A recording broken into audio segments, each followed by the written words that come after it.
All right, we're out here on the range. This is my 22-inch 6 Creedmoor. It is a Aero soulless barrel, Discovery 6 to 36. And in honor of hunting season, we're going to test out kind of 3 style of bullets that you might want to shoot in a 6 Creedmoor. We've got the 100 grain Interlock. All these are loaded with 0.5 grains off of whatever manufacturer's max charge. So this is a Hornady bullet, so we used half grain off of Hornady's max charge. They're all loaded at 25 thou off the lands. Then we've got the 100 grain ELD-X, so again from Hornady. And then we've got, so that's a more modern bullet, right? And then we've got our last one here, the 95 grain LRX, so a copper solid. So I know most of you guys are probably going to say, well, you should shoot the copper solid on a clean barrel. Well, we're not going to do that today. So I do have one extra loaded up here of the Interlock. So we'll shoot one through the barrel to kind of get things warmed up. And then we'll go 5-shot groups with each. Again, they're all half grain off of the manufacturer's load data with H4350, CCI 400 primer, CCI 450 primers, Starline brass, and again, 25 thou off the land. 22-inch barrel, 1 7.5 twist. So this is kind of an old classic hunting bullet. I think the G1 is like 400, so not a real ballistically superior bullet, but it would probably have really nice, reliable expansion. Let's see if they group. I want to say I shot these maybe in 6 arc, like way in the past, and I feel like they shot really well. I think they surprised me, so we'll see if that happens again.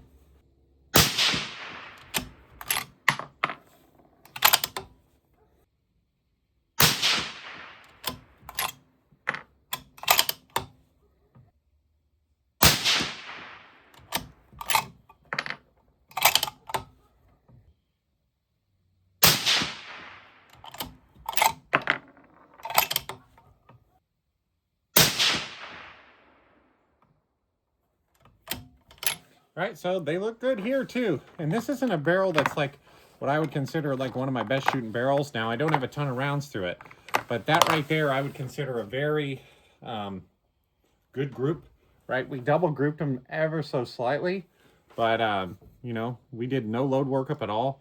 Now, I went ahead and included our first shot in that, so it's a 6-shot group.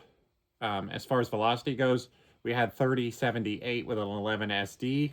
I'm guessing, let's see, if I go and delete out our first shot, yeah, our first shot was low, so if we delete our first shot because it was our cold bore, it wasn't part of our group anyway, we had 30-82 with a 6.3 SD, so good numbers there. Okay, so we're moving to the 103 grain ELD-X. Different charge, right? Our load data was significantly lower for the 103 ELD-X, so we're not going to have that almost 3,100 feet a second like we had for the 100 grainer. So it's surprising. You look at that 100 grain bullet, that 100 grain Interlock, and it just doesn't look like the kind of bullets I'm used to shooting, and you would think it would shoot awful, but it does not, right? It shoots great, or at least in this combination. Okay, so 103 grain ELD-X.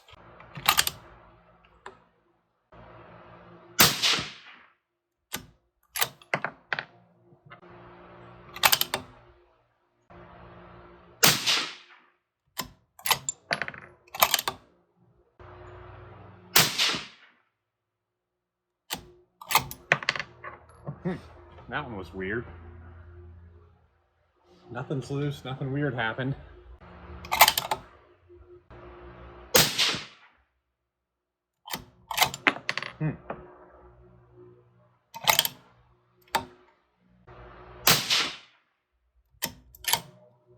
There's no wind to speak of today either, so it definitely wasn't wind. It was just a weird one. I don't know if something was deformed on the tip or what, but it obviously shot way out to the right. The others looked like they were stacking right in there. I don't really know what to think about that, right? Because those other 4 stacked right in there.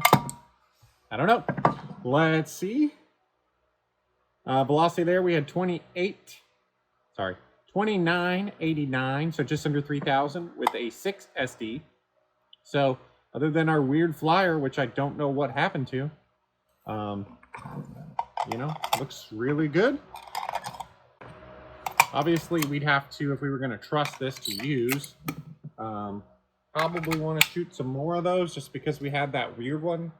I would venture to say that that had to be something weird with the bullet. Maybe it was damaged in feeding or something. I don't know. Nothing felt weird, but just on the way it performed, I would think something happened, right, to come that far out to the right. Again, there's no wind, so it couldn't have been wind. With my setup here, I'm pretty steady. I don't, you know, felt like a good shot and all. Okay, now the 95 grain LRX. See what it does.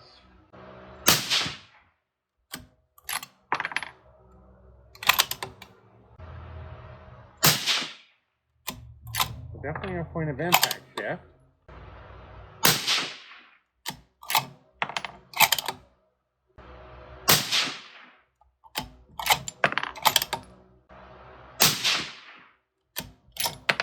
So, I think the winner here is the 95 grain LRX. Now, weird thing is, SD was weird with that one. We had 22 SD, so we had 3100 average, but a 22.9 SD. Okay, now I guess maybe for you copper people out there, it was our first shot that really screwed things up. We had 2139. So maybe that was that whole copper thing because this barrel's not clean at all. So maybe that had to blow out some fouling or something like that. Some lead fouling or something like that. But anyway, I'm happy with that group. That looks good. This would obviously be a excellent hunting round. Really, I would probably feel comfortable using any of those there, to be honest with you. I'm going to come down 2 clicks down, 2 clicks left, and I'm going to call it zeroed, and I'm going to consider this 95 grain LRX. I did cut this barrel down. By 4 inches, if you guys watched my last video. So with the can on here, it's still kind of manageable. Compared to, I was thinking about hunting with my 22 GT, which has a 25.5 inch barrel. Add the can on there, obviously we have more distance, or more length. And the way the 95 grain LRX performed, it really looks like it would perform well, and it's made to expand down to low velocities if you're going to do that anyway, which no concern with low velocities here is right. We're 3100. But you know, I don't know. I'm undecided. I've got a couple of weeks still, and I've been playing with all my different kind of hunting bullets, just kind of having a good time. And I like this combination. Relatively thin contour. You know, I like the optic. I don't know. We'll see what happens here. So hope you guys enjoyed this one. Thanks for subscribing. Comment down below which one of these bullets you would use in 6 Creedmoor to hunt with.